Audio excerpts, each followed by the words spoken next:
Hello. आवाज check करना एक बार। क्लास स्टार्ट हो चुकी है, फटाफट से अपने सभी साथियों तक क्लास को शेयर कर दीजिए।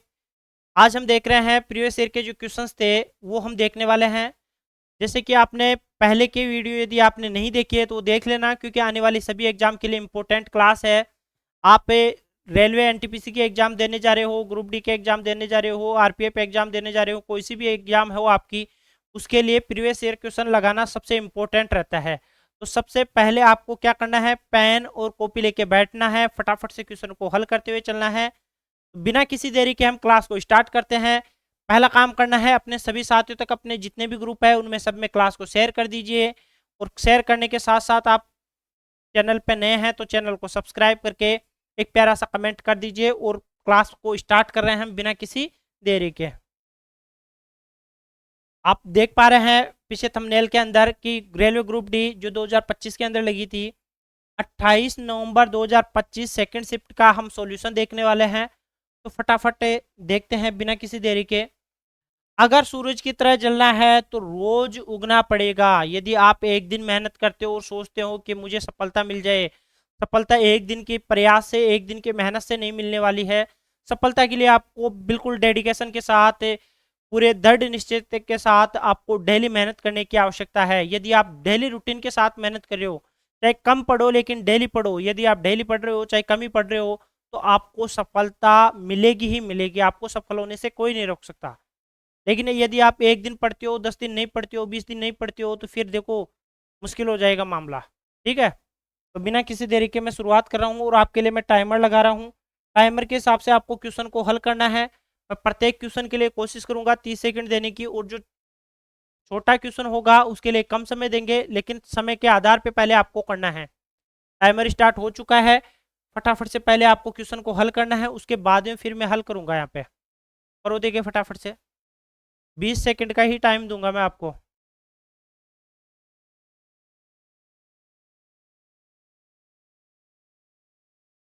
देखते हैं क्वेश्चन क्या करा है। एक धातु छड़ को 3 भागों के अंदर ए बी सी में विभाजित किया जाता है। ए और बी की लंबाई का अनुपात 4:8 है। तो ये अनुपात अभी सरल अनुपात नहीं है, 4 और 8 आपस में कटता है। काट दो इनको। वैल्यू कितनी आ गई, 4 एकम 4, 4 दूनी 8। आपको भी ऐसे मन में ही काटना है, ठीक है। सी और बी की लंबाई का अनुपात है 10:18, यानी कि इसको भी हम काट सकते हैं, तो 5:9 काट दिया हमने। यदि ए और सी की लंबाइयों के बीच का अंतर कितना दे रखा है, 48 है। तो धातु छड़ की कुल लंबाई पूछ रहा है हमारे से, कुल टोटल लंबाई पूछ रहा है। पहले देखो ए और बी का अनुपात कितना दे रखा है, 1:2। सबसे पहले काम करना है आपको, ए अनुपात बी 1:2। आगे क्या कर रखा है, सी और बी का, ये देखो सी एंड बी। आपको पहले ये देखना है कि किस किस का दे रखा है। सी और बी का कितना दे रखा है, 5 और 9। सी अनुपात बी कितना दे रखा है, 5:9। आपको ये देखना है, यहाँ बी की वैल्यू 9 है, यहाँ बी की वैल्यू 2 है। तो बी की वैल्यू तो समान होनी चाहिए। तो उसके लिए हम क्या करेंगे, उसके लिए हमें बी को समान करना है। तो अगर मैं इसको 2 से मल्टीप्लाई कर दूं, इसको 9 से मल्टीप्लाई कर दूं, तो देखो 9 दूनी 18, 9 दूनी 18, बी की वैल्यू इक्वल आ गई। अगर आपने इसको 2 से मल्टीप्लाई किया है तो फिर इसको भी 2 से मल्टीप्लाई करना है। अगर आप इसको 9 से मल्टीप्लाई कर रहे हो तो इसको भी 9 से मल्टीप्लाई करना है, ताकि कोई दिक्कत ना हो। अब यहाँ से रेशियो निकालोगे तो ए बी और सी कितना आ गया, 9, 9 दूनी 18 और 5 दूनी 10। कर लिया। क्वेश्चन के ऊपर नजर डालो, क्या करा है क्वेश्चन, क्या करा है। Difference between the length of A and C is 48 centimetre. A और सी का जो अंतर है वो कितना है, 48। यहाँ से आप ए और सी का अंतर देखते हो तो कितना आ रहा है, 1। और एक रेशियो की वैल्यू कितनी दे रखी है, 48। हमें क्या पूछ रहा है, find the total length of the metal road. जो मेटल रोड है, धातु की छड़ है, इसकी हमें क्या चाहिए, टोटल लेंथ, कुल लंबाई चाहिए। कुल लंबाई निकालो। 18 और 9 27 और 10 37। हमें किसकी वैल्यू चाहिए, 37 की वैल्यू चाहिए। यूनिट डिजिट अलग अलग है, इसका मतलब है कि इकाई अंक के आधार पे कर सकते हो आप। और 7 × 8 56, 56 का कितना आ गया, 5। और 5 यूनिट डिजिट कहाँ दिख रहा है, ऑप्शन नंबर है। देखो 7 8 56, तो 6 यूनिट डिजिट कहाँ दिख रहा है अपने को, ऑप्शन नंबर है बी में। तो आप पूरी कैलकुलेशन किए बिना आपको ऑप्शन पे भी नजर देनी है कि ऑप्शन क्या कह रहा है। वैल्यू कितनी आ जाएगी हमारे पास 1176। इस तरीके से आप इस पूरे क्वेश्चन को हल कर सकते हैं। ठीक है, बढ़े आगे।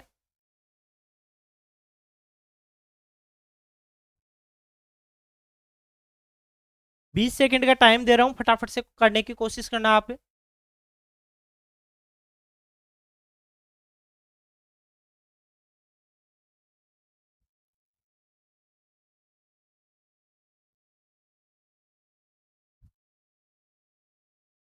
तुम तो करने के-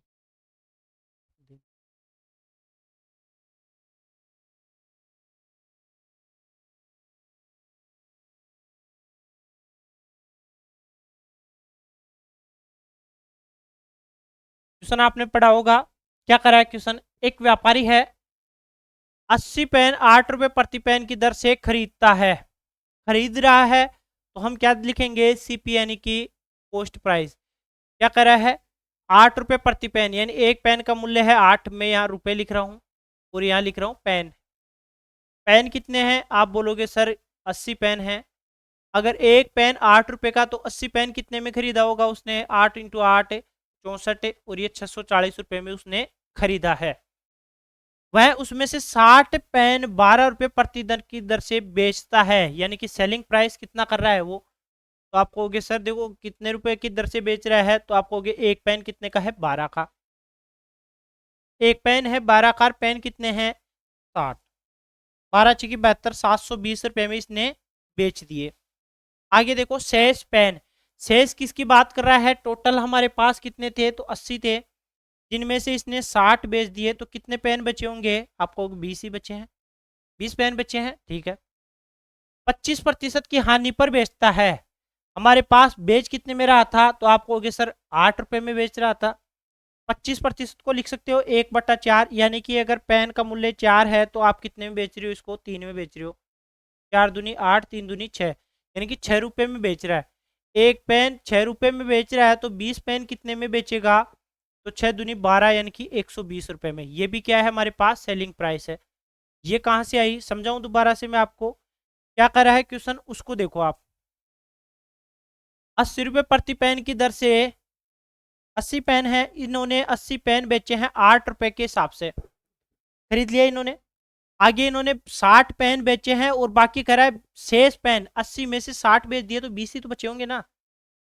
अब हानि पे बेच रहा है, तो आपके पास दो मूल्य हैं, एक तो है 8 रुपए प्रति पेन और एक है 12 रुपए प्रति पेन। आप किस पे दोगे हानि, ये 25% किस पे लगाओगे, 8 पे लगाओगे या 12 पे लगाओगे।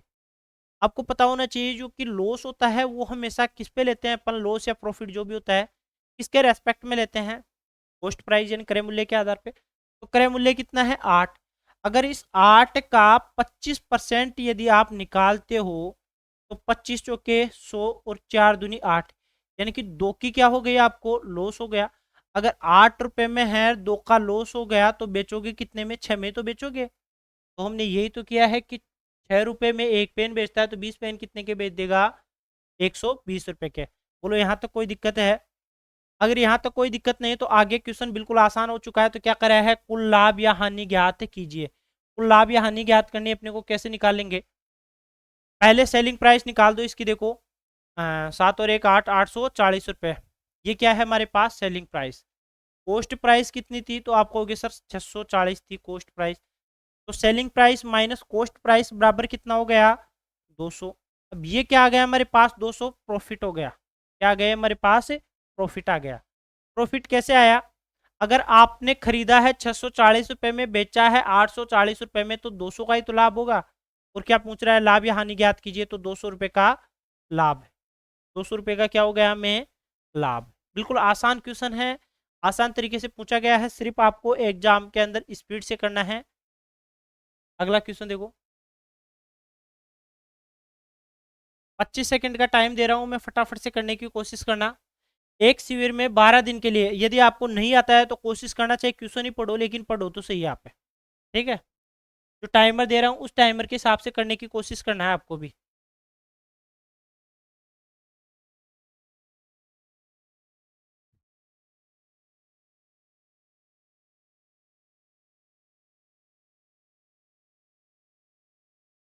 क्या कर रहा है क्वेश्चन, क्वेश्चन को पढ़ो। A camp has food for 48 people for 12 days. For the number of people in the camp is increased to 72. In how many days will same food or finished? यानी कि एक शिविर में 12 दिनों के लिए 48 व्यक्तियों का भोजन है, यानी कि 48 व्यक्ति उसको 12 दिन में चला सकते हैं। शिविर में व्यक्तियों की संख्या बढ़कर के कितनी कर दी गई, 72 कर दी गई। जो पहले 48 व्यक्ति थे उनको बढ़ा करके 72 कर दिया, तो वही भोजन है कितने दिनों में समाप्त हो जाएगा। यानी कि 12 व्यक्ति 48 दिनों में जितना भोजन करते हैं, 72 व्यक्ति कितने दिनों के अंदर, यही तो पूछ रहा है, कितने दिनों के अंदर फिनिश करेंगे। आप देखो काटा पीटी कर सकते हो। 12 × 6, 12×6 = 72, 6 से काट दो, 6 8 48, तो वैल्यू कितनी आ गई हमारे पास है 8। ऑप्शन नंबर है ए। इतना आसान क्वेश्चन था, बताओ। सिंप्लीफिकेशन का क्वेश्चन आ गया है हमारे पास, फटाफट से इसको कोशिश करना। अगर आप यहाँ पे थोड़ी बहुत भी गलती कर दोगे तो पूरा गलत हो जाएगा। आपको भाग गुणा जोड़ भाग का नियम क्रम पता होना चाहिए, बोर्ड मास के नियम के हिसाब से आपको इसको करना है। फटाफट करो।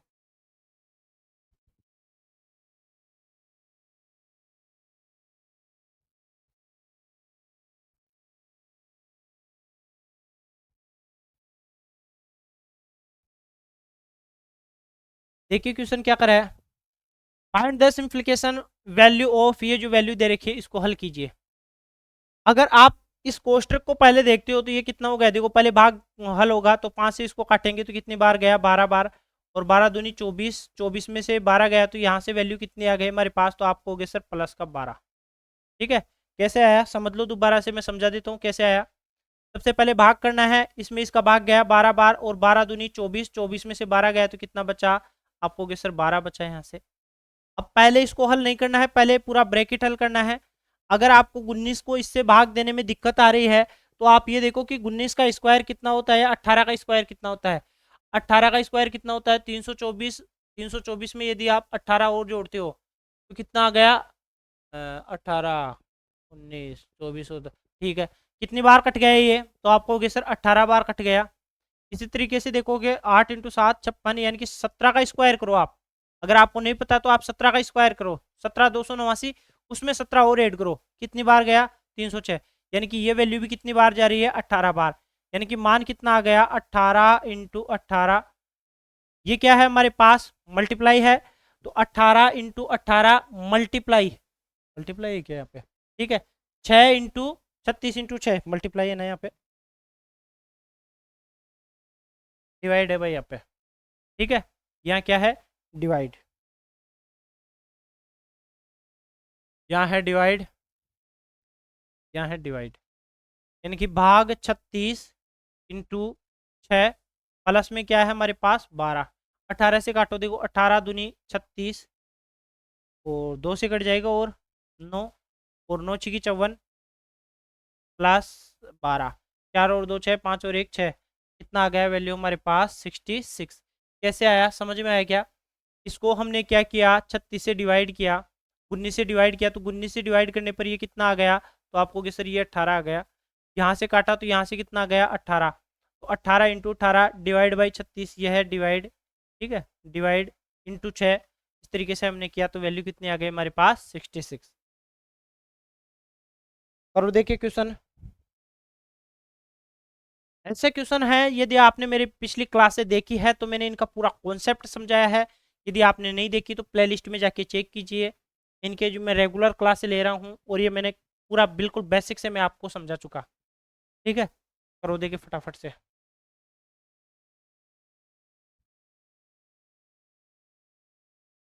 पढ़ना तो पड़ेगा, करें।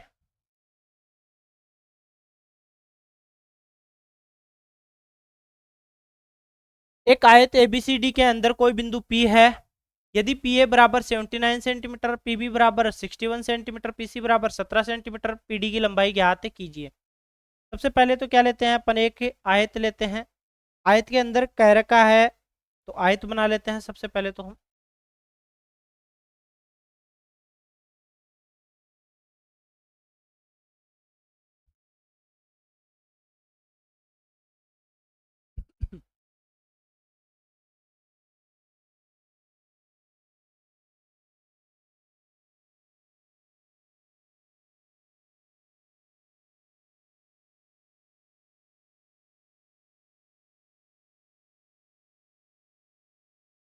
ये आयत ले लिया मैंने। क्वेश्चन को समझने की कोशिश करना, क्या करा है, ए बी सी डी एक आयत है, तो अगर मैं इसे बनाऊं A B C D, A B C D एक आयत है, इसके अंदर कोई बिंदु पी है, ये मैंने बिंदु पी ले लिया।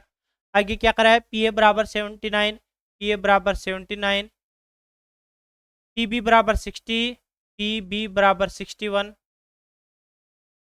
पी सी बराबर 17। हमें चाहिए पी डी की लंबाई, पी डी की लंबाई चाहिए हमें। आपको पता होना चाहिए पी डी की लंबाई कैसे निकालते हैं। ये जो पी ए है, P A square plus P C square बराबर P B square plus P D square. क्या है, पी ए स्क्वायर यानी ये वाला स्क्वायर प्लस ये वाला square, P A square plus P B square बराबर P C square plus P D square, P D square. Value रखो, देखो पी ए की वैल्यू कितनी है 79 का square plus P B square, P B का मान कितना है, तो P A plus P C, P A plus P C. अच्छा गलत लिख दिया क्या मैंने, यहाँ पे ये गलती हो गई भाई। क्या है, दोबारा सूत्र लिख रहा हूँ, एक बार देखना। पी ए स्क्वायर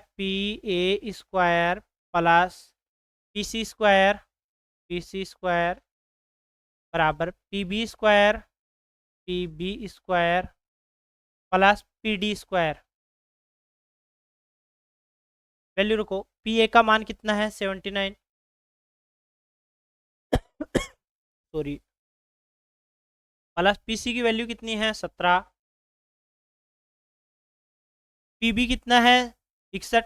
अगर मैं पक्षांतरण करके इधर लेके आता हूँ तो माइनस का कितना हो जाएगा 61 का स्क्वायर बराबर यहाँ क्या रह गया हमारे पास पी डी का स्क्वायर। बोलो यही तो है। तो फटाफट से क्वेश्चन को देखो, देखो यूनिट डिजिट के आधार पे करने की कोशिश करो। 9 का स्क्वायर कितना होता है 81 का 1, ठीक है, प्लस 7 का स्क्वायर 49, 49 का कितना आ गया 9, माइनस 1 का स्क्वायर कितना हो गया, तो आपको होगी सर यूनिट डिजिट कितना आएगा 1 बराबर पी डी स्क्वायर। देखो 1 से 1 कैंसिल हो गया तो हमारे पास बचेगा 9। अब किसी संख्या का आप रूट करते हो, क्योंकि स्क्वायर हटाएंगे रूट लगाएंगे, किसी संख्या का रूट करते हो तो 9 कब कब आ सकता है, या तो उसका यूनिट डिजिट 3 होगा या फिर 7 होगा, क्योंकि 3 का स्क्वायर 9, 7 का स्क्वायर 49, 49 में भी कितना आता है 9। या तो इकाई अंक 3 आएगा या फिर इकाई अंक कितना आएगा 7 आएगा। तो ये दो ऑप्शन तो अपने कैंसिल हो गए, तो या तो कितना आएगा 53 आएगा या फिर कितना आएगा 57 आएगा। तो आपको अगर इसमें तो अभी मान लो कि अपने पास दो ऑप्शन मिल गए, इस वजह से आप कंफ्यूज हो रही हो कि सर आएगा तो क्या आएगा।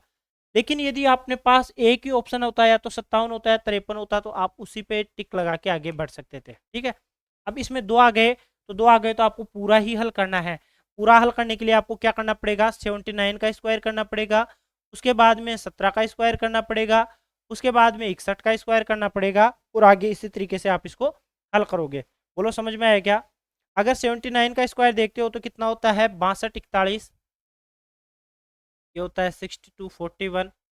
17 का स्क्वायर कितना होता है 17 289, माइनस है 61 का स्क्वायर देखना है, तो 61 का स्क्वायर कितना हो गया, तो आपको हो गया सर 61 का स्क्वायर हो गया 37 21 से 37 21 बराबर हमारे पास क्या रह गया पी डी का स्क्वायर, ठीक है। और मैंने आपको 60 तक के स्क्वायर याद करने का एक ट्रिक बताया था, यदि आपने देखा हो, वीडियो नहीं देखा हो तो जाके देख लेना। मैंने पूरा 60 तक का ट्रिक समझाया था। इसमें वैल्यू कितने आ गए हमारे पास 2809।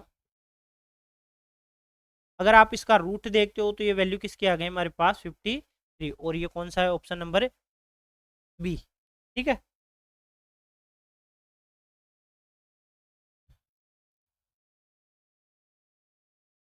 और देखिए फटाफट से क्या कर रहा है क्वेश्चन।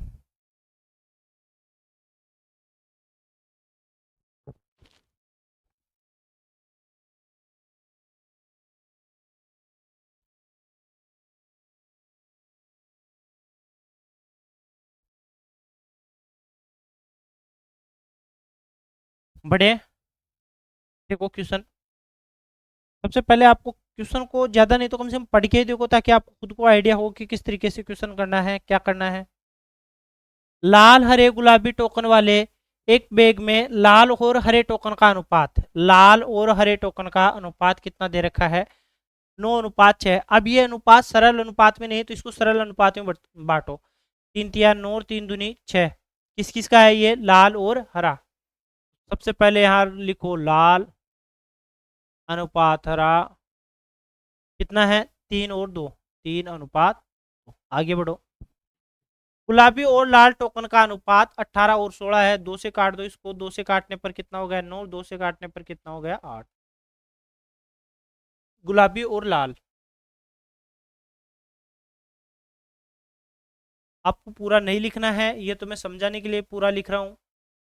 लाल को आप रेड लिख सकते हो, गुलाबी को पी लिख सकते हो, ग्रीन को जी, शॉर्टकट में जी लिख सकते हो। इस तरीके से आपको लिखते हुए आगे बढ़ना है। गुलाबी और लाल का अनुपात कितना दे रखा है, मैं 9:8, 9:8। अब एक बात आपको देखनी है, गुरु जी यहाँ पे हमें दे रखा है कितना, लाल 3 दे रखा है, यहाँ पे कितना दे रखा है 8 दे रखा है। लाल तो समान होना चाहिए, तो इसको तो मल्टीप्लाई कर देंगे 3 से, इसको मल्टीप्लाई कर देंगे 8 से। देखो 8 या 24, 8 या 24, लाल की वैल्यू समान हो गई। अगर आप इसे 8 से मल्टीप्लाई कर रहे हो तो ये भी फिर 8 से मल्टीप्लाई होगा। अगर आप इसे 3 से मल्टीप्लाई कर रहे हो तो ये भी 3 से मल्टीप्लाई होगा। तो हमें क्या चाहिए, लाल, हरा और गुलाबी, इनका रेशियो चाहिए। तो इनका रेशियो कैसे ले सकते हो आप, 8 या 24 अनुपात 8 दूनी 16, गुलाबी का कितना आ रहा है 9 या 27। ये इसका अनुपात आ चुका है। अब अनुपात, अगर सरल अनुपात हमारे पास आ चुका है, सबका हमने रेशियो निकाल लिया है, तो अब जो कुछ भी पूछे हम जवाब दे सकते हैं। हरे और गुलाबी टोकन का अनुपात ज्ञात कीजिए, हरे और गुलाबी टोकन का अनुपात ज्ञात कीजिए। हरे और गुलाबी टोकन का अनुपात कितना आ रहा है हमारे पास, 16:27। और ये कट रहा है क्या, नहीं कट रहा, नहीं कट रहा, तो ऑप्शन कौन सा आ गया हमारे पास, सी। अगर ये कटता है तो आगे हम इसको और काट देते हैं, नहीं कट रहा है तो इसको ये छोड़ देंगे। मान लीजिए कि यहाँ पे कितना आ गया हमारे पास 15 और 27। अगर ऐसा होता तो हम क्या करते हैं, इसको 3 से और काटते, 3×5 = 15 और 3×9 = 27, और फिर लास्ट में वैल्यू क्या निकालते, 5 और 9। लेकिन ये कट ही नहीं रहा, तो हमारे पास उत्तर क्या आ जाएगा, 16 और 27।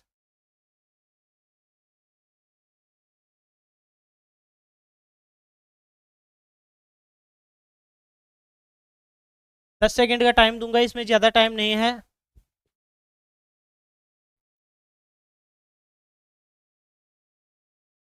क्या है क्वेश्चन, देखो। जमीन पर एक बिंदु, जमीन पर एक पॉइंट है, एक इमारत के आधार से उसकी ऊंचाई का 3 गुने के बराबर है। बिंदु को इमारत के शीर्ष और जमीन से मिला, ठीक है। देखो बिल्कुल आसान सा क्वेश्चन है। क्या करा है, जमीन पर एक बिंदु एक इमारत के आधार से, जमीन पर कोई एक बिंदु है, इमारत के आधार से, इमारत है, इमारत का आधार है। जमीन पर कोई एक बिंदु है, इमारत के आधार से उसकी ऊंचाई का,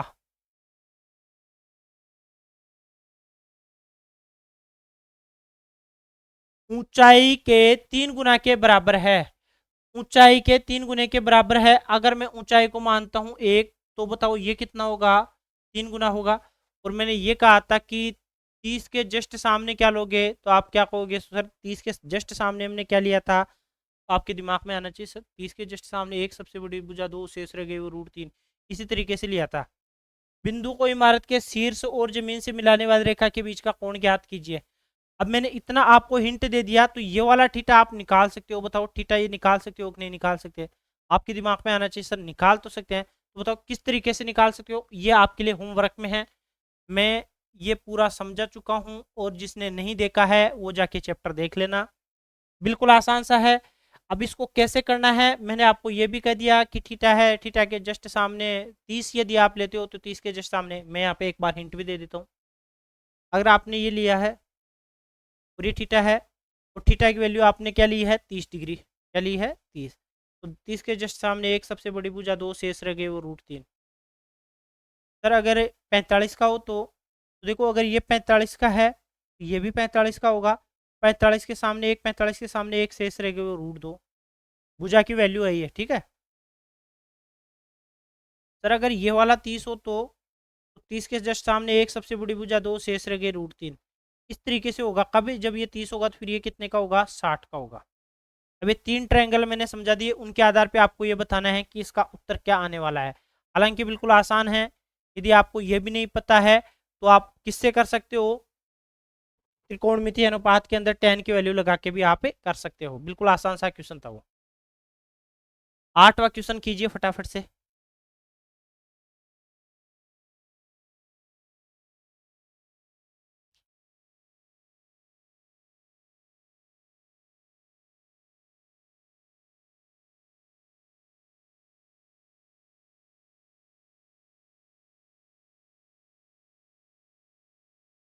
क्वेश्चन क्या है, क्वेश्चन देखो।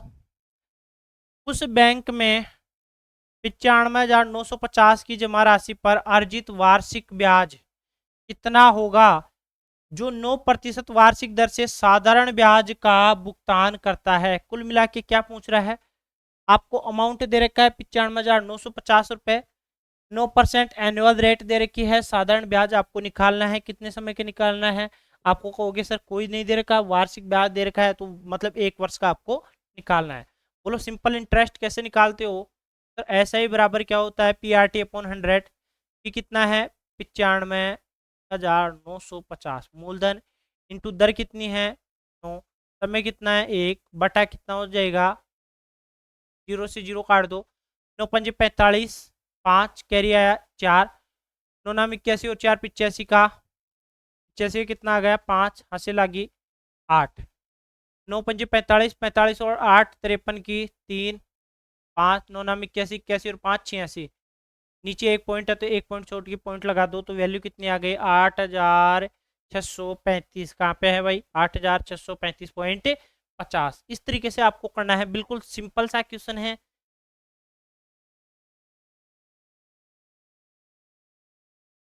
15 सेकंड का टाइम दे रहा हूँ आपके लिए, फटाफट करने की कोशिश करना आप इसको।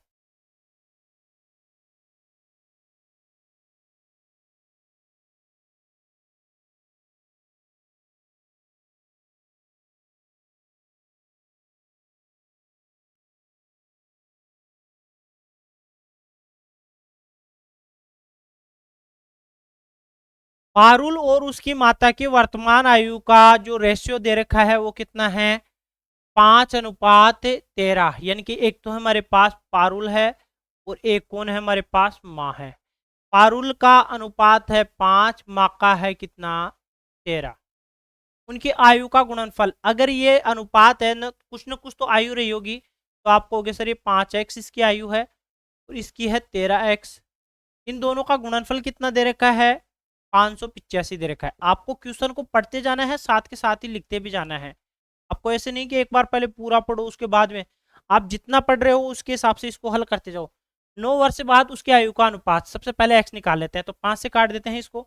5 से काटने के बाद में देखो वैल्यू क्या बनती है, 5 से काटा 5 एकम 5, 17 5 85, 13 से काट दे 13 नाम 117, यानी कि एक्स स्क्वायर की वैल्यू कितनी आ गई 9, तो x की वैल्यू कितनी आ गई 3। अगर x की वैल्यू 3 है तो 3 पंजे 15 और 13 3 39, यानी कि पारुल है 15 साल की और माँ कितने की है 39 की। 9 वर्ष बाद उनकी आयु का अनुपात, अगर मैं इसमें 9 जोड़ देता हूं तो 15 प्लस 9 24। अगर आज माँ 39 की है तो 9 साल बाद कितने की हो जाएगी, तो 9 9 18 यानी कि 48 की। तो अनुपात निकालना है तो 24 एकम 24 और 24 दुना 48, तो 1:2 का ही है क्या, ऑप्शन नंबर कौन सा आ गया हमारे पास बी। बोलो समझ में आया क्या, बढ़े आगे।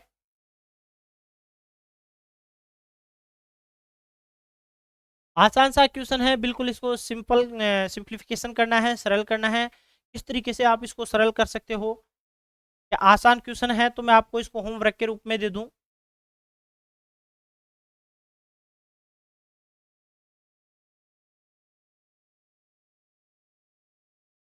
क्या हो गया शर्मा जी, कर लो।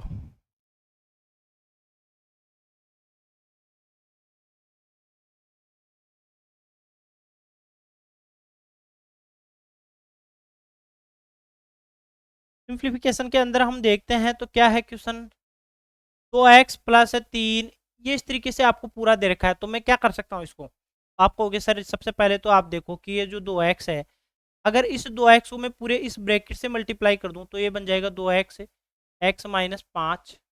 ठीक है, आगे क्या बच रहा है, तो आप कहोगे सर ये बच रहा है हमारे पास प्लस का 3। इस प्लस के 3 को मल्टीप्लाई कर दो किससे, x प्लस 5 से, ये बन जाएगा x माइनस 5। ठीक है, मल्टीप्लाई कर दिया, क्या किया दोबारा समझ लो। इसका मतलब क्या है कि ये जो 2x है ये पूरा पहले मल्टीप्लाई होगा इस पूरे ब्रैकेट से, उसके बाद में क्या बचा प्लस का 3, ये भी मल्टीप्लाई होगा किससे, x से माइनस 5 से। आपने इतनी तो पढ़ी रखी होगी ना, तो वही है बस इसमें। यहाँ है माइनस तो बाहर माइनस लगा दो, बड़ा ब्रैकेट चालू कर दो। अब सेम है, x को मल्टीप्लाई करना है पूरे ब्रैकेट से, x मल्टीप्लाई होगा किससे, 3x प्लस 4 से। आगे क्या बच रहा है हमारे पास -2, तो -2 भी मल्टीप्लाई होगा किससे, 3x प्लस 4 से। ठीक है, अब हल कर दो इनको, देखो 2x को x से इंटू करेंगे तो ये बन जाएगा हमारे पास 2x स्क्वायर माइनस 5 दूनी 10x प्लस 3x माइनस 15, बाहर माइनस बेटा है 3x स्क्वायर प्लस 4x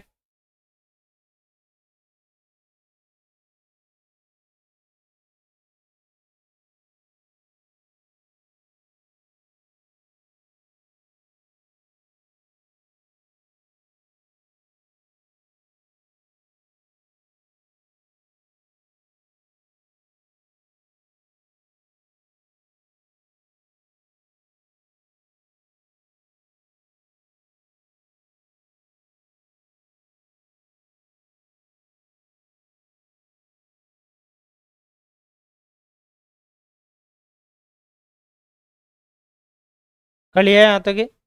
आगे देखो अभी स्क्वायर वाली संख्या को एक जगह देखो, देखो 2x स्क्वायर माइनस का 10x और प्लस का ये है तो माइनस का 7x माइनस 15, माइनस है 3x स्क्वायर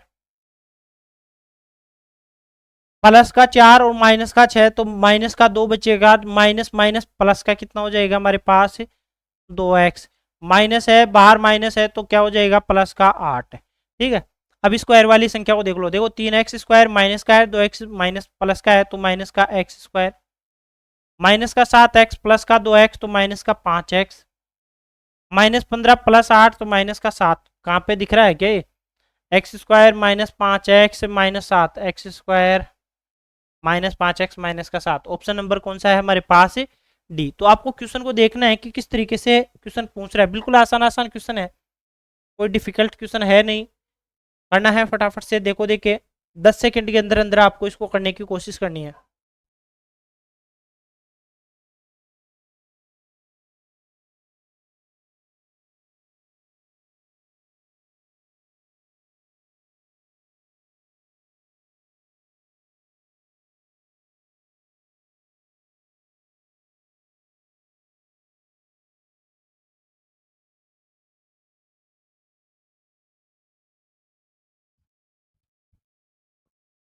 ईंधन की कीमत में 3 क्रमागत महीने दे रखे हैं जिनके अंदर आपको इंक्रीमेंट दे रखा है। बहुत नहीं रही क्या, अरे 3 क्रमागत महीनों में 20%, 30% और 20% की कमी हो जाती है, लेकिन चौथे महीने में 40% की वृद्धि हो जाती है। मतलब 3 महीनों में तो अपने को कमी करनी है। 20% को हम क्या लिख सकते हैं, तो आपको सर 1/5। अगर टोटल हमारे पास 5 है तो 1 की कमी हो गई तो अब कितना हो गया, तो आपको सर 4 हो गया। 30% को क्या लिख सकते हो, 3/10, यानी कि पहले कितना था हमारे पास 10 था, अब 3 की कमी हो गई तो अब कितना रह गया, 7 रह गया। आगे है 20%, 20% को लिख सकते हो 1/5। अगर पहले हमारे पास 5 थी तो 1 की कमी होने पर अब कितनी वैल्यू रह गई, 4 रह गई। चौथे महीने में 40% की वृद्धि हो गई, 40% को 4/10 लिखोगे यानी कि 2/5 लिखोगे, यानी पहले की वैल्यू कितनी थी 5, अब कितनी हो गई 2 बढ़ गई। पहले 5 थी अब 2 बढ़ गई, 2 बढ़ के कितनी हो गई 7, तो 5 से कितनी हो गई 7 हो गई। बोलो क्लियर है, क्लियर है तो हम आगे बढ़े। अब क्वेश्चन ने क्या कहा है, मूल कीमत की तुलना में कितने प्रतिशत की वृद्धि या कमी हुई, मूल कीमत की तुलना में। ये क्या है हमारे पास मूल कीमत और ये क्या है वर्तमान कीमत, यानी कि पहले 5 था तो अब 4 हो गया, पहले 10 रुपए प्राइस थी तो अब 7 रुपए हो गई, पहले 5 रुपए प्राइस थी अब 4 हो गई, पहले 5 थी तो 7 हो गई। यानी कि प्राइस दे रखी है और अब ये रही, तो मूल के तुलना में निकालना है। तो देखो 5 × 5 × 5, 5×5 = 25, तो 1250 पहले मूल कीमत थी। 7 × 4 = 28, 7 × 4 = 28, तो 28 × 28, तो हमारे पास 28 का स्क्वायर आ जाएगा, कितना आ जाएगा 784। 784 यानी मूल कीमत हमारे पास 1250 थी, उसके बाद में हमारे पास कितना हो गया, तो आपको हो गया सर 784 हो गया। यानी कि कितने की कमी आ गई, तो आप देखोगे सर इन दोनों के अंदर अंतर कितना आ रहा है, तो 466 का अंतर आ रहा है। ठीक है, 4 4 10 8 14 1 15, इतने का अंतर आ रहा है। किसकी तुलना में आ रहा है, तो आपको सर 1250 की तुलना में आ रहा है। मल्टीप्लाई करोगे 100 से तो जीरो लगा दोगे, दो जीरो से आपने जीरो काट दिया। अगर आप इसको और भी काटना चाहो तो और भी काट सकते हो, इसको काटेंगे, इसको यदि मैं 4 से मल्टीप्लाई कर दूं, इसको भी यदि मैं 4 से मल्टीप्लाई कर दूं तो अपने लिए आसान हो जाएगा ये। ठीक है, तो जीरो आ गया और 6 चौका 24, 24 की 4 हासिल की 2, 6 चौका 24, 24 25 26 6, तो 4 चौक 16 17 18 ये आ गया। अब अपने को क्या करना है इसमें, क्या गलती हो गई क्या कहीं पे, एक बार देखो, देखिए कितने का अंतर आ रहा है, 466 का। किसकी तुलना में आ रहा है, 1250। इंटू करना है किससे, 100 से। अगर आप इसको बनाना चाहते हो कितना, 1000 बनाना चाहते हो, तो इसको इंटू करोगे, नहीं हाँ हो जाएगा ना, क्या दिक्कत है, इससे भी कर लो या तो, या फिर आप पॉइंटों के आधार पे भी इसमें भी जा सकते हो डायरेक्ट भी। अगर डायरेक्ट जाओगे तो कैसे जाओगे, देखो जीरो से जीरो काट दिया। अब आप यहाँ पे 12 है, तो 12 तिया 36, 12 चौके 48, तो 12 तिया 36, तो लगभग लगभग 3 बार आएगा, तो ये तो ऑप्शन होगा नहीं। तो यूनिट आगे पहला अंक क्या आने वाला है, 3, 12 तिया 36 है, तो लगभग लगभग कितनी बार जा रहा है ये, 37.28, तो वैल्यू कितनी आ गई, 37.28। ये क्या है, लगभग वैल्यू है। इसकी क्या हो जाएगी हमारे पास, कमी हो जाएगी, क्योंकि पहले क्या था हमारे पास 1250, अब कितना है 784। पहले ज्यादा था अब कम हो गया, तो अब कम हो गया तो क्या आने वाला है, कमी आने वाली है। तो वर्दी वाले तो वैसे ही क्या हो गए हमारे पास, कैंसिल हो गए। भाई वर्दी है तो वर्दी वाले तो पहले हमारे पास कैंसिल हो गए, तो बचे क्या, कमी वाले। तो ऑप्शन कौन सा हो गया हमारे पास, बी वाला। एक शर्ट की कीमत में पहले 18% की वृद्धि होती है, फिर 18% की कमी होती है। बताओ ऐसे क्वेश्चन में टाइम देने की आवश्यकता है क्या, जब एक बार वृद्धि हो और दूसरी बार कमी हो, या पहली मतलब सेम अगर परसेंटेज में कमी और वृद्धि होती है, तो आप क्या लगाते हो, दर स्क्वायर बटा 100, दर स्क्वायर बटा 100। दर कितनी है 18, तो 18 का स्क्वायर 324 बटा में 100 यानी 3.24, 3.24% की। और हमेशा क्या होता है, तो आप क्या कहोगे सर, हमेशा क्या होता है, लॉस। तो 3.24 कैसे निकालोगे, आपको पता है कि जब भी ऐसा कोई क्वेश्चन आए तो आप किस तरीके से निकालते हो, एक भी अगर वर्दी हो रही है दूसरे में कमी हो रही है तो इसका स्क्वायर कर दो, 18 324, तो 324 दो अंक छोड़ के पॉइंट लगा दो, तो वैल्यू कितनी आ जाएगी 3.24, और हमेशा क्या होगा, ये लॉस ही होगा। ये लो क्वेश्चन, जबरदस्त क्वेश्चन है ये, इस पूरे शिफ्ट का जोरदार और शानदार क्वेश्चन है। अगर जिसने ये क्वेश्चन कर लिया, मान लूंगा मैं कि उसकी मैथ अच्छी है और वो अच्छे से तैयारी कर रहा है। इस शिफ्ट का बिल्कुल जानदार यदि कोई क्वेश्चन है तो वो ये है, इसके लिए आप बिल्कुल 30 सेकंड का टाइम ले सकते हो। ठीक है, लेकिन करना है आपको इसका, 30 सेकंड का टाइम दे रहा हूं मैं, 30 सेकंड के टाइम में आपको इसको हल करने की कोशिश करनी है।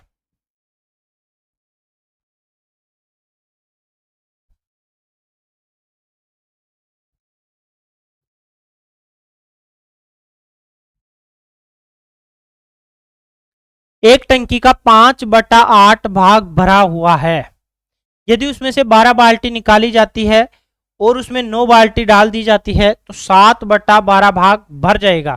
पहले कितने भरा हुआ था, तो आप कहोगे सर पहले कितने था, तो पहले 5/8 भाग भरा हुआ था, पहले 5/8 भाग भरा हुआ था।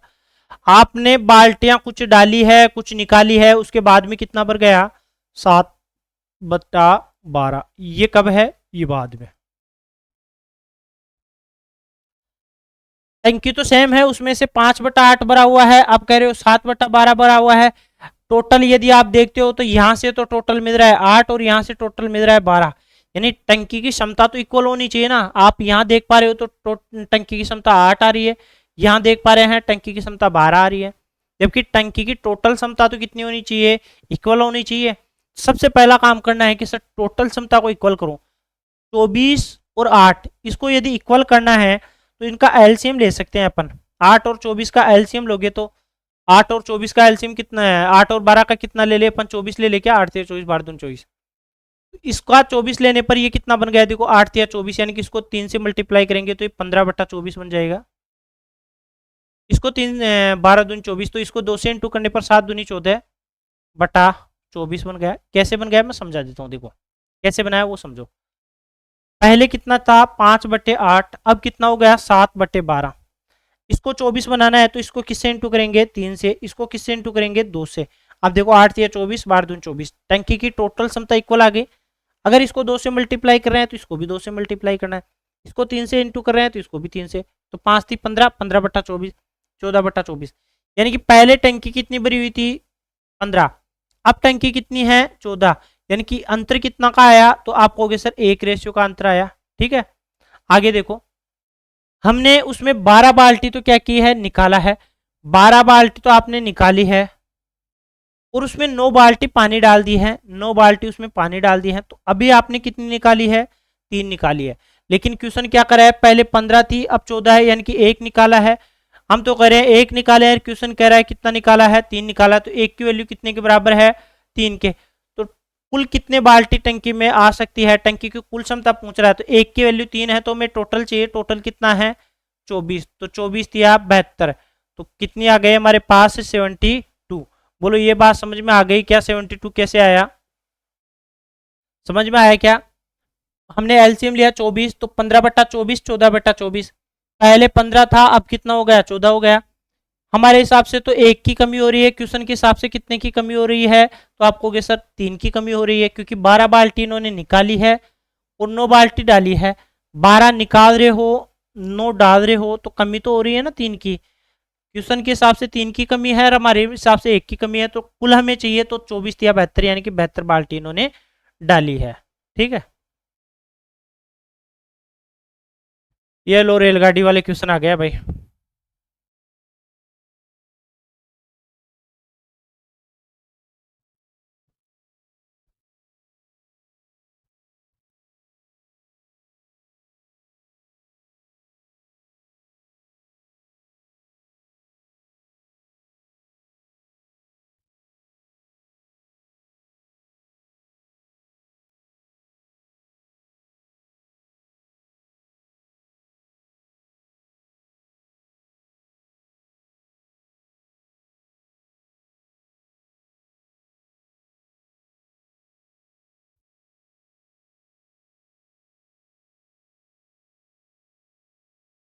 दो रेलगाड़ी है 100 किलोमीटर प्रति घंटे और 140 किलोमीटर प्रति घंटे की चाल से विपरीत दिशाओं में चल रही है।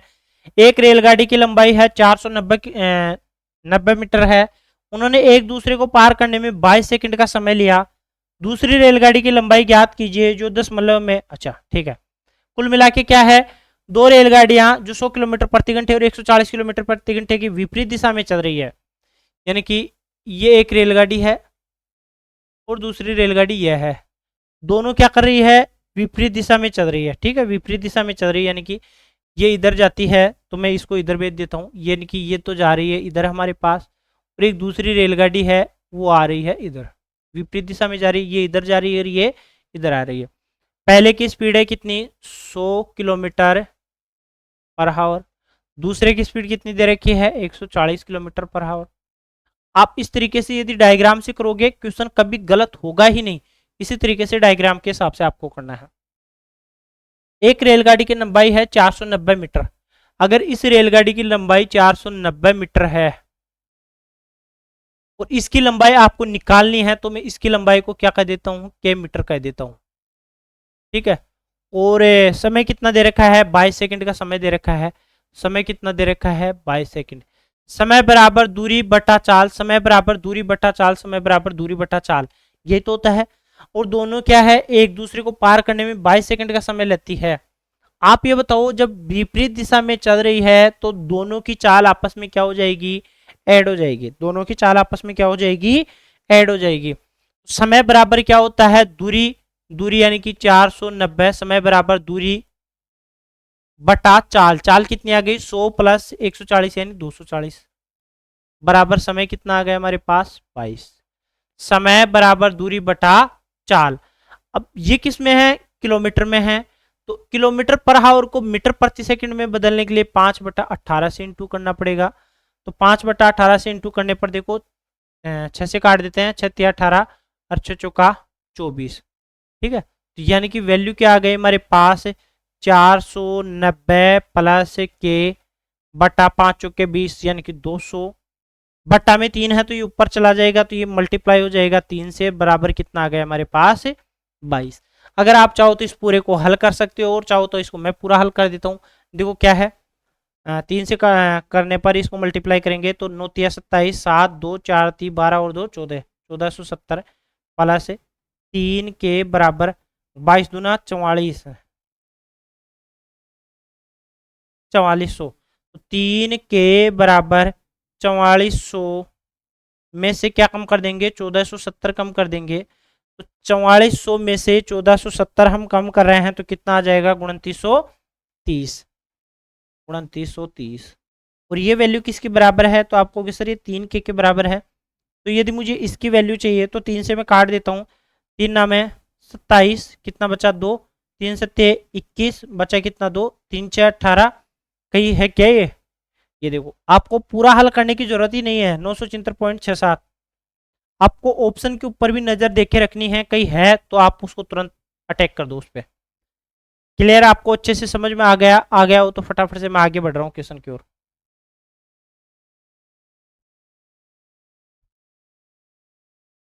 20 सेकंड का टाइम दे रहा हूँ आपके लिए, करने की कोशिश करना, देखना देखिए किस तरीके से आप इसको हल कर सकते हैं।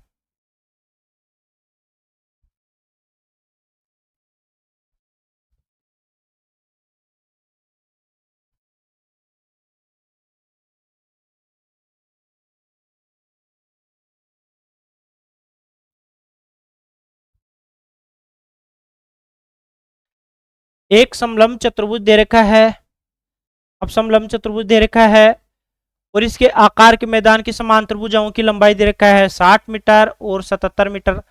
असमांतर भुजाएं 25 मीटर और 26 मीटर है। मैदान का क्षेत्रफल कितना है, मैदान का आपको क्षेत्रफल निकालना है, मैदान का क्षेत्रफल है कितना। क्या डायग्राम क्या दे रखा है, तो आपको सर समलंब चतुर्भुज दे रखा है, क्या दे रखा है समलंब चतुर्भुज। अब समलंब चतुर्भुज होता कैसा है, सबसे पहले तो आप ये देखो कि समलंब चतुर्भुज होता कैसा है।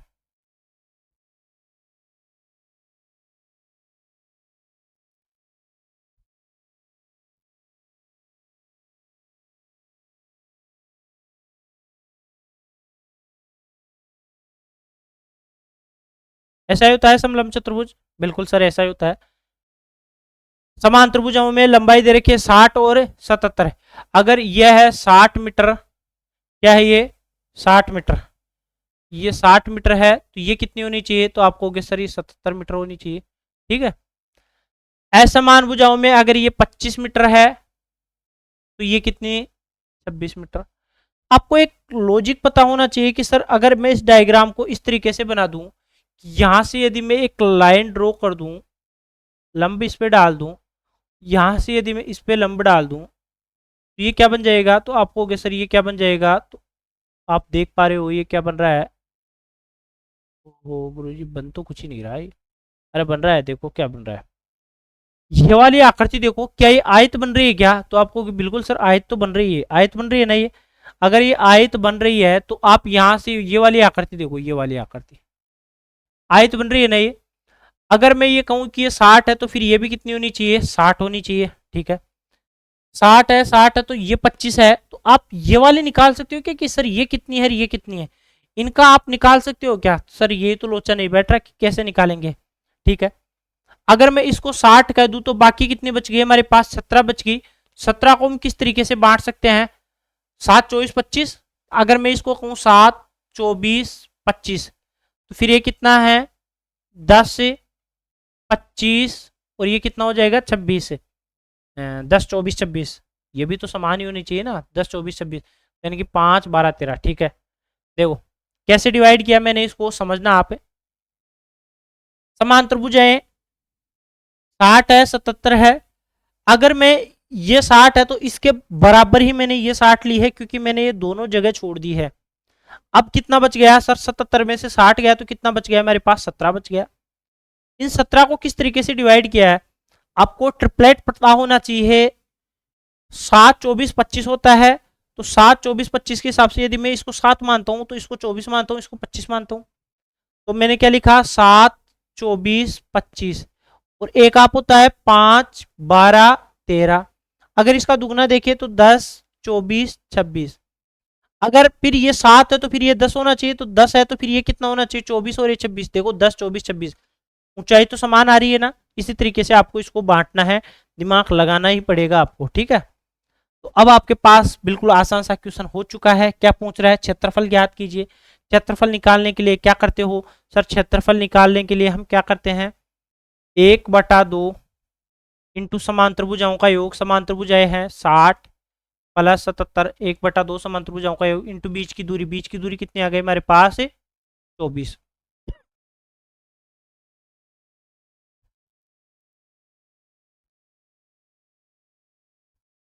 आवाज नहीं आ रही ना, अरे शर्मा जी चेक तो किया करो रे। बड़े 12 से काट दो इसको, 12 7 84, 12 3 36, 4 12 कम 12, 12 और 4 16। बोलो क्लियर है क्या, अगर क्लियर है तो हम आगे बढ़े। वैल्यू कितनी आ गई हमारे पास 1644। सर मीटर स्क्वायर में क्षेत्रफल हमेशा किस में चलता है, मीटर स्क्वायर में चलता है। ठीक है, यदि एक बेलन का संपूर्ण पृष्ठीय क्षेत्रफल, वेरी गुड, कितना गजब का क्वेश्चन है, बताओ आप इसको कर सकते हो क्या।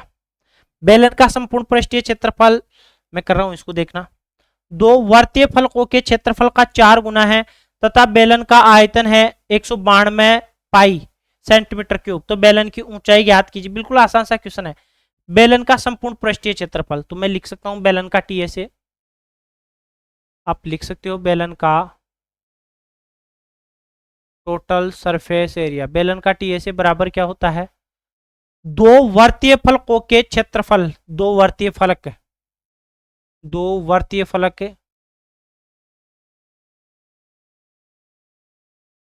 के क्षेत्रफल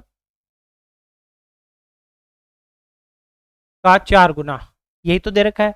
अब आपको एग्जाम में इतना लिखना नहीं है, मैं सिर्फ समझाने के लिए लिख रहा हूं, आप डायरेक्ट फॉर्मूला फिट करोगे। ठीक है, बेलन का संपूर्ण पृष्ठीय क्षेत्रफल है, तो बेलन का संपूर्ण पृष्ठीय क्षेत्रफल का सबसे पहले तो आपको क्या पता होना चाहिए सर, फॉर्मूला पता होना चाहिए। तो बेलन का संपूर्ण पृष्ठीय क्षेत्रफल क्या होता है, 2 पाई आर कोष्टक एच प्लस आर।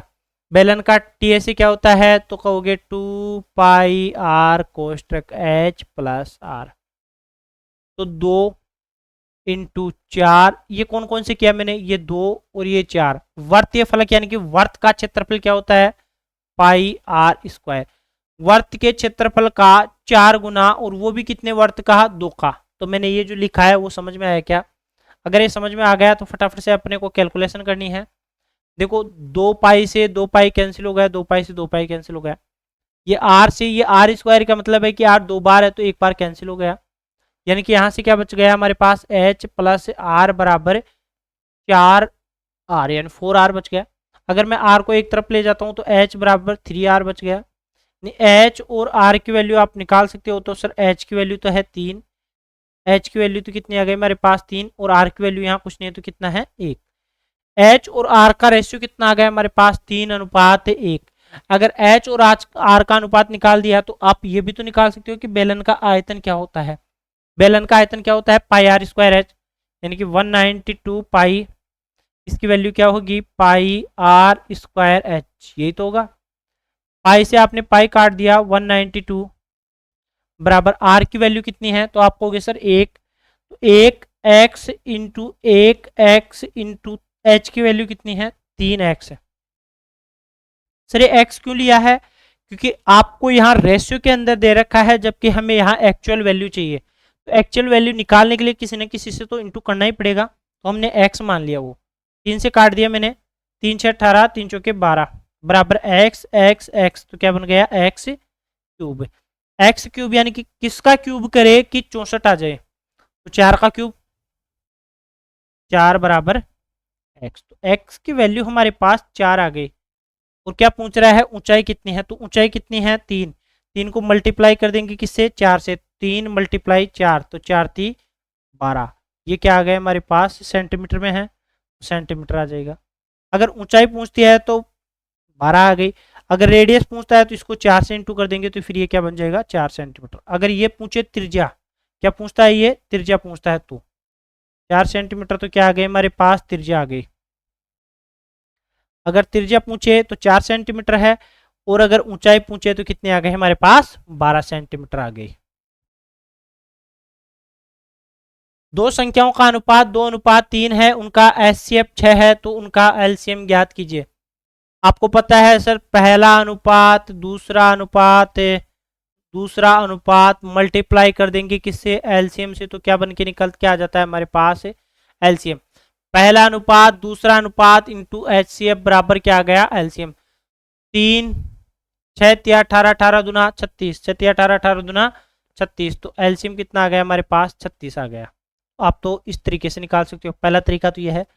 दूसरा तरीका आपको पता होना चाहिए सर, ये अनुपात में तो कोई ना कोई संख्या से इंटू होगा, तो ये हो गया 2x और ये हो गया 3x। ये पहली संख्या है, ये दूसरी संख्या है, यानी कि 2x और 3x, यानी कि ये x क्या है, तो आपको सर ये HCF है जो संख्या के अंदर छुपा हुआ है। तो मैं x की जगह अगर HCF की वैल्यू रख दूं तो भी कोई दिक्कत नहीं है। तो आप कह सकते हो सर संख्या बनाने के लिए मुझे वापस HCF से इंटू करना पड़ेगा, संख्या बनाने के लिए मुझे वापस से HCF से इंटू करना पड़ेगा, और HCF इंटू क्या होता है LCM होता है। देखो 6 18 दूना 36, तो यहाँ से भी कितना आ रहा है LCM 36 ही आ रहा है, क्योंकि पहली संख्या इंटू दूसरी संख्या बराबर LCM into HCF, HCF into LCM, LCM into HCF। बोलो ये क्लियर है क्या? इस तरीके से भी आप इन क्वेश्चन को हल कर सकते हो। अलग अलग तरीके हैं, तरीके बदलने से आपका क्वेश्चन का आंसर नहीं बदलने वाला है। गुरु जी कोई दूसरा तरीका बताओ ना। ठीक है दूसरा तरीका देख लो। 2:3 में संख्या है, संख्या किस अनुपात में है, तो आप कहोगे सर 2:3 में है। संख्या किस किस अनुपात में है, तो 2:3 में है। अब आपको करना क्या है, जो ये 2 और 3 दिख रहा है, इस 2 और 3 को यदि मैं एलसीएम या सॉरी एचसीएफ से इंटू कर दूं, इसको यदि मैं एचसीएफ से इंटू कर दूं तो ये कितनी बन जाएगी 6 दूनी 12 और 6 तिया 18। 12 और 18 का आपको एलसीएम तो लेना आना चाहिए, तो 12 और 18 का एलसीएम कितना हो गया 36। तो यही क्या हो गया हमारे पास आंसर हो गया। ठीक है इस तरीके से भी आप इनको निकाल सकते हो। पहला अनुपात है दूसरा अनुपात है, पहले और दूसरे अनुपात को मैंने मल्टीप्लाई किया है, किससे मल्टीप्लाई किया है, आप कहोगे सर एचसीएफ से मल्टीप्लाई किया है।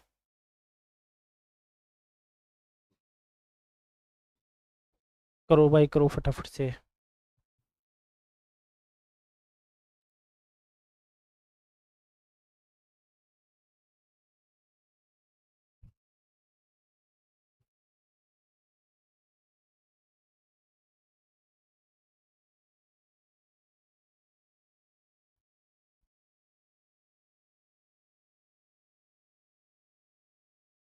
एक बेंच का अंकित मूल्य 374 रुपए है, जो क्रय मूल्य से 22% अधिक है।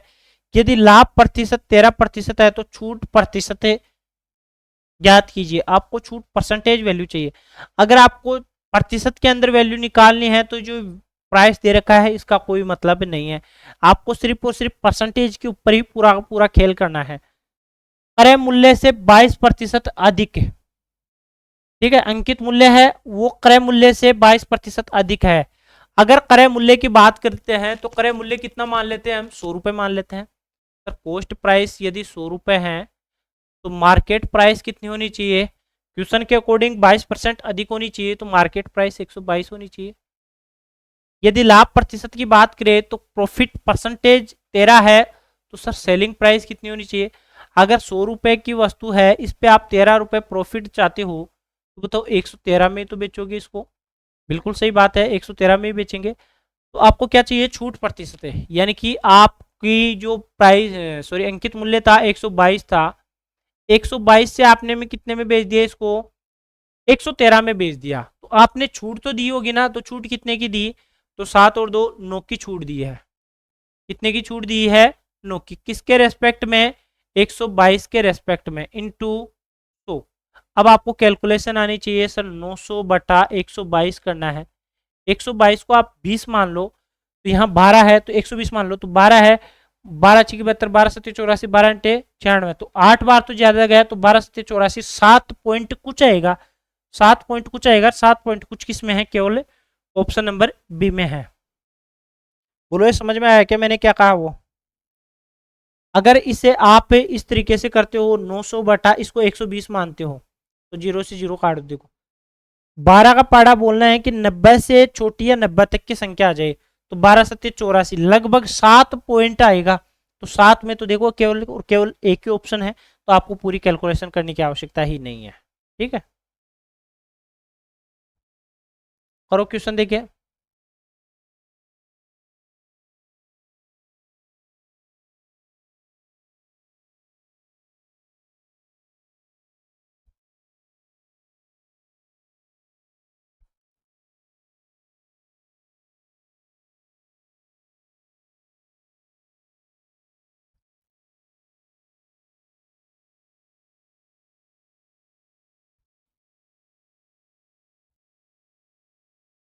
दो ट्रकों की चाल का अनुपात कितना दे रखा है, 7:3। तेज चाल वाले ट्रक द्वारा 147 किलोमीटर की दूरी तय करने में लिया गया समय दूसरे ट्रक से 7 घंटे कम है। धीमे ट्रक की चाल ज्ञात कीजिए। तेज, अब इनमें आप देख के बता सकते हो कि तेज कौन सा है, धीमा कौन सा है। तो आपको पता होना चाहिए सर, चाल की बात कर रहा है तो तेज वाला 7 है, धीमा वाला क्या है, 3 है। तो तेज और धीमा, मैंने तेज ट्रक लिया है और एक क्या लिया है मैंने, धीमा, धीमी चाल वाला। ठीक है, इसकी तो स्पीड कितनी है, तो आपको होगे सर इसकी स्पीड कितनी है, 7 है, और इसकी स्पीड कितनी है, 3। अगर स्पीड यह है तो टाइम का रेशियो क्या हो जाएगा, उल्टा हो जाएगा, तो 3:7 इसका रेशियो हो जाएगा। बोलो क्लियर है। अगर यहां तक की चीजें समझ में है तो हम आगे बढ़ रहे हैं भाई। अगर यह है तो हम आगे ये क्या कह सकते हैं कि सर क्वेश्चन के हिसाब से क्या कर रहा है ये, कि 7 घंटे कम ले रहा है, दूसरे ट्रक से कितना टाइम ले रहा है ये, 7 घंटे कम ले रहा है। ठीक है, पहले टाइम कितना ले रहा था, 3, अब कितना ले रहा है, 7। यानी कि यहां से कितना टाइम निकल के आ रहा है, तो आप कहोगे सर 4 निकल के आ रहा है। तो 4 की वैल्यू किसके बराबर है, तो आप कहोगे सर 7 के बराबर है। देखो 7 घंटे कम दे रखा है ना, 7 के बराबर है। एक की वैल्यू निकालने के लिए आप क्या करोगे, 7/4 ये तो करोगे। हमें क्या करा है, धीमे ट्रक की चाल, तो धीमे ट्रक की स्पीड निकालो, समय निकालो। समय निकालने के लिए किससे इंटू करना पड़ेगा मेरे को, 7 से। तो वैल्यू कितनी हो गई, 49/4। अब हमें क्या चाहिए, चाल चाहिए। तो चाल बराबर क्या होता है, चाल बराबर दूरी बटा समय। दूरी कितनी है, 147। समय कितना है, चाल बराबर दूरी बटा समय। समय कितना है हमारे पास, 49, इंटू बटा में है तो ऊपर चला जाएगा, कितना हो जाएगा, 4।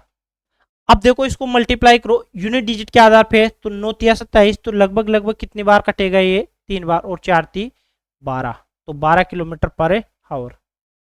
बोलो क्लियर है क्या। आपको सिर्फ और सिर्फ कुछ नहीं करना, क्वेश्चन को देखना है, स्पीड देखनी है, टाइम देखना है, उसका विपरीत करना है। यहाँ देखना है कि क्वेश्चन के अकॉर्डिंग 4 आ रहा है आंसर, और इसके हिसाब से 7 आ रहा है। 4 की वैल्यू 7 के बराबर है, तो 1 बराबर 7/4। तो हमें किसका चाहिए, धीमे के चाहिए, तो धीमे से मल्टीप्लाई कर देंगे। अगर ये कहता तेज के लिए, तो हम तेज से मल्टीप्लाई कर देते हैं। अब बताओ इसमें क्वेश्चन में देने की आवश्यकता है क्या, ठीक है, तो मैं 10 सेकंड का टाइम दे देता हूँ। बिल्कुल आसान सा क्वेश्चन है, आप देख सकते हो 100 छात्रों की एक कक्षा के अंदर, बिल्कुल आसान क्वेश्चन है, कर सकते हो आप।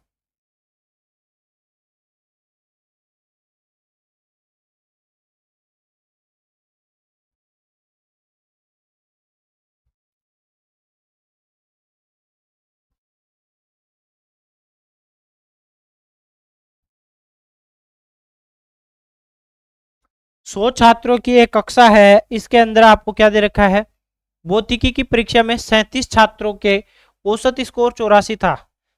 84 इनका स्कोर था, अन्य छात्रों का औसत स्कोर 96 था। अब आपको करना क्या है सर, जो वैल्यू दे रखी है उसी के अकॉर्डिंग अपन करते चलते हैं।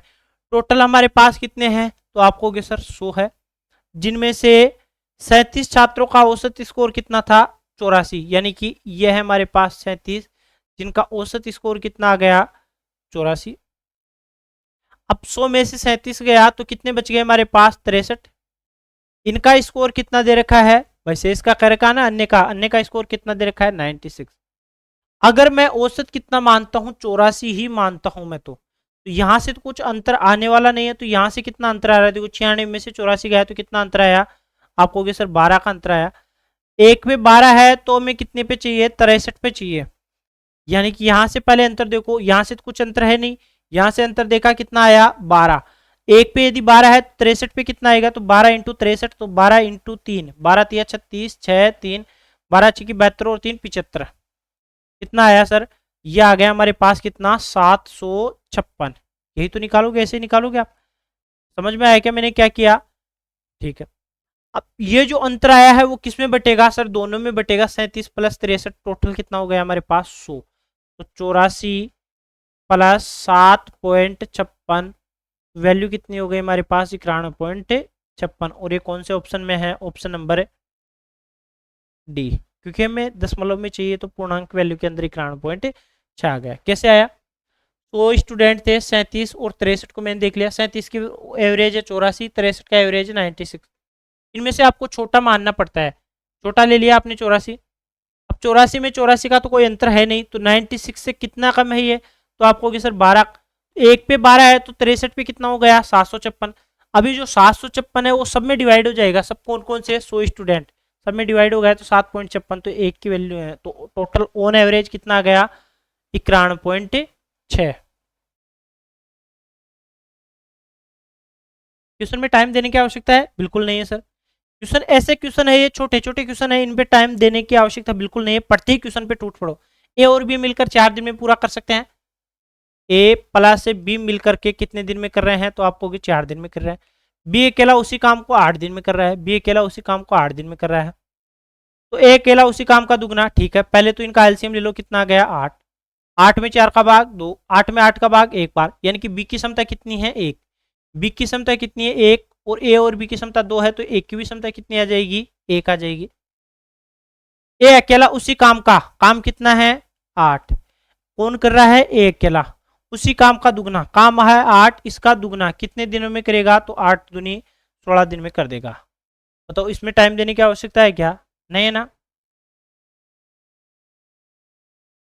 देखो 35 छात्रों की औसत आयु कितनी है हमारे पास, 46 है, तो पहला औसत कितना है, प्लस माइनस कुल व्यक्ति कितने हैं, 35 छात्र जिनकी आयु है, शिक्षक शामिल हो गया, तो अगर आता है तो प्लस हो जाएगा और जाता है तो माइनस।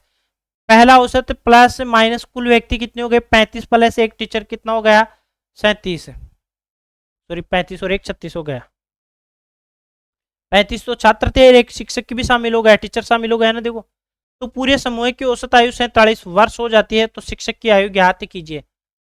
पहला औसत है प्लस माइनस कुल व्यक्ति इंटू औसत में वर्दी, औसत में कितने की वर्दी हो रही है सर, पहले औसत कितना था हमारे पास, 46 था, अब कितना हो गया, 47 हो गया, यानी कि कितने की वर्दी हुई, 1 की वर्दी हुई है। पहला औसत प्लस माइनस कुल व्यक्ति इंटू औसत में वर्दी, तो 46 प्लस 36 कितना हो गया, अरे 6 6 12, 82 हो गया है क्या, 82 का है ऑप्शन नंबर है बी। इस तरीके से भी आप इस क्वेश्चन को कर सकते हो, बिल्कुल आसान तरीका मैंने यहाँ पे बताया है, बिल्कुल आसान तरीके से आप इसको कर सकते हो। कैसे मैंने समझाया, दोबारा समझाऊं क्या मैं, समझाऊं,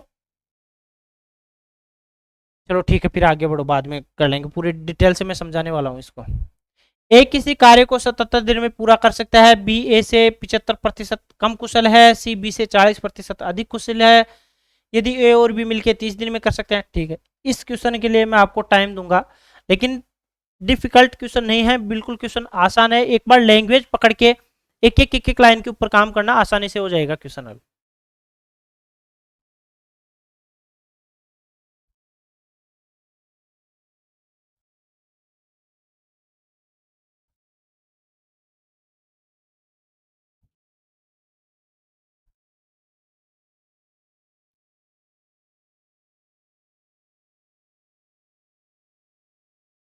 ए किसी काम को 77 दिन में पूरा कर सकता है।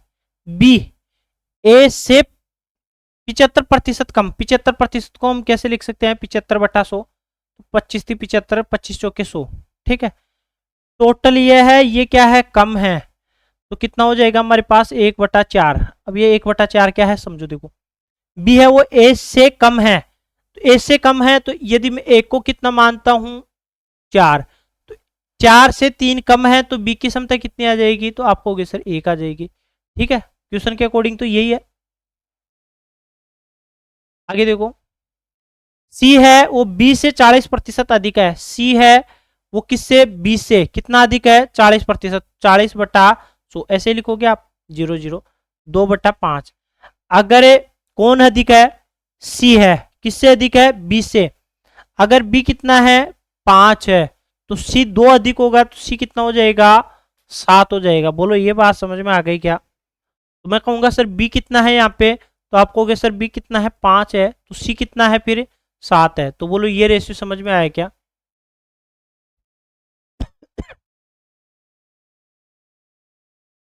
अगर समझ में आ गया तो रेशियो को इक्वल कर दो। देखो बी की वैल्यू यहाँ 5 है, तो इसको 5 से मल्टीप्लाई करना है, तो ये 5 हो जाएगा, ये भी 5 हो जाएगा।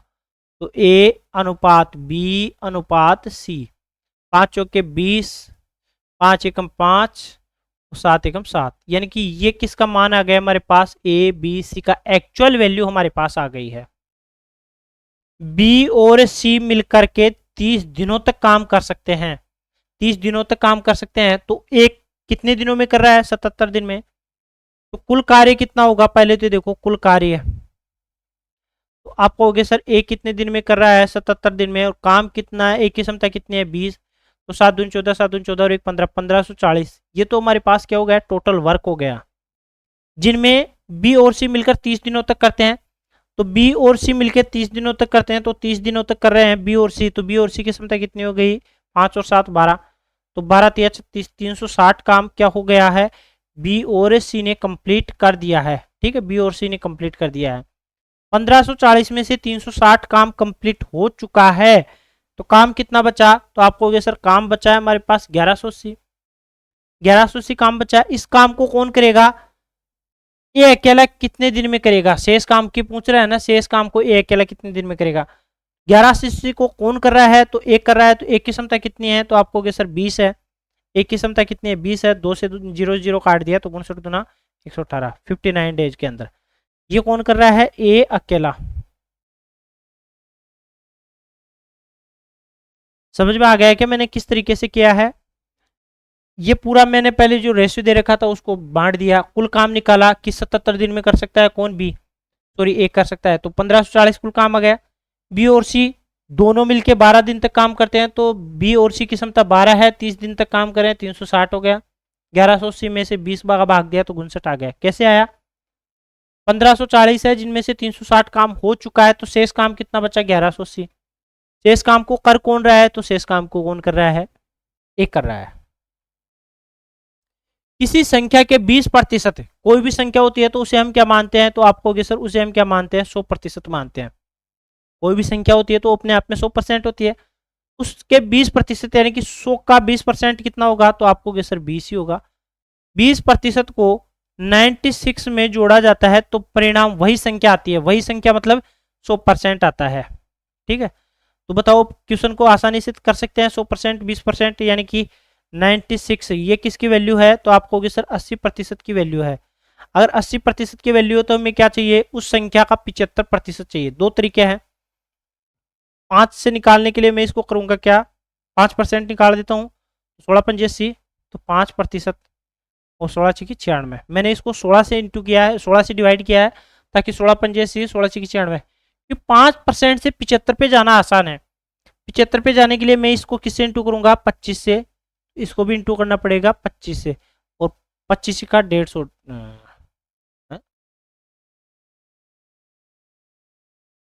हाँ गलती हो गई यार, करके देख लो एक बार। कहीं 15 5 75, 15 5 75, तो इसको इंटू करेंगे किससे? 15 से। इसको इंटू करेंगे 15 से, 75 की चाहिए मैं, तो इसको भी इंटू करेंगे 15 से। देखो 15 5 75 और 15 छिकी 90, तो वैल्यू कितनी आ गई हमारे पास? 90 आ गई। इस तरीके से कर सकते हो एक तो, और दूसरा तरीका क्या है वो देख लो। क्वेश्चन क्या कर रहा है सर, 20% है, इसमें आपने कितना जोड़ दिया, 96 जोड़ दिया, तो वैल्यू क्या आ गई, वही संख्या, वही संख्या मतलब क्या है 100%, संख्या अपने आप में 100% होती है। तो टोटल है हमारे पास 80%, 80% की वैल्यू कितने के बराबर है 96। तो बोलो 1% की वैल्यू कैसे निकालोगे, तो आपको होगी सर 96 डिवाइड बाई 80। हमें तो किसकी चाहिए, 75 की चाहिए, तो 75 से मल्टीप्लाई कर देना, तो वैल्यू कितनी आ गई हमारे पास 90। कितनी आ गई 90, सॉरी।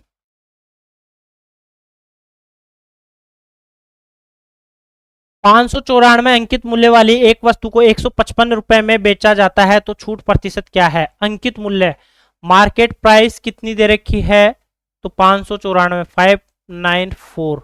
बेच कितने में रहा है, सेलिंग प्राइस कितने में है 155, 155 रुपए में बेचा जाता है। छूट कितने की दे रहा है सर, 155 के अंदर तो बेच रहा है, जबकि खरीदा कितने में था, 594 में खरीदा था। तो छूट कितने की दे रहा है, तो 439 की छूट दे रहा है, 439 की छूट दे रहा है। किसके रेस्पेक्ट में दे रहा है, 594 के रेस्पेक्ट में दे रहा है। मल्टीप्लाई कर देंगे किससे, 100 से। अब अपने को इसमें निकालना है पॉइंटों में। आप इसको लिख सकते हो 4, आप इसे 600 मान सकते हो ना, तो आप कहोगे बिल्कुल सर 600 मान सकते हैं अपन। तो 600 मान के देखो, करो इसको, 6 42, बचा 1, 6 18, 73 पॉइंट कुछ आ रहा है, देखो 73 पॉइंट कुछ आ रहा है ना, तो 73 पॉइंट कुछ किस में है, तो आप कहोगे सर ऑप्शन नंबर कौन सा है, सी है। आप अगर ये पूरी कैलकुलेशन करोगे तब तो मामला बैठेगा नहीं। आप इस तरीके से क्वेश्चन करो, तो इस तरीके से आप इसको क्या मान लोगे, 600 मान लोगे। 600 मानने के बाद में लगभग लगभग कितना आ रहा है वैल्यू, 73 पॉइंट कुछ आ रहा है, तो 73 पॉइंट कुछ इस तरीके से कर सकते हो। चलिए, तो ये थे अपने टोटल 25 क्वेश्चन, और ये 25 क्वेश्चन हमारे कंप्लीट हो चुके हैं।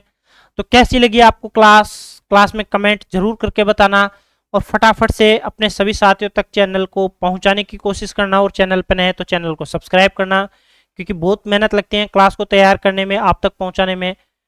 मिलते हैं अगले क्लास में, तब तक के लिए ऑल द बेस्ट।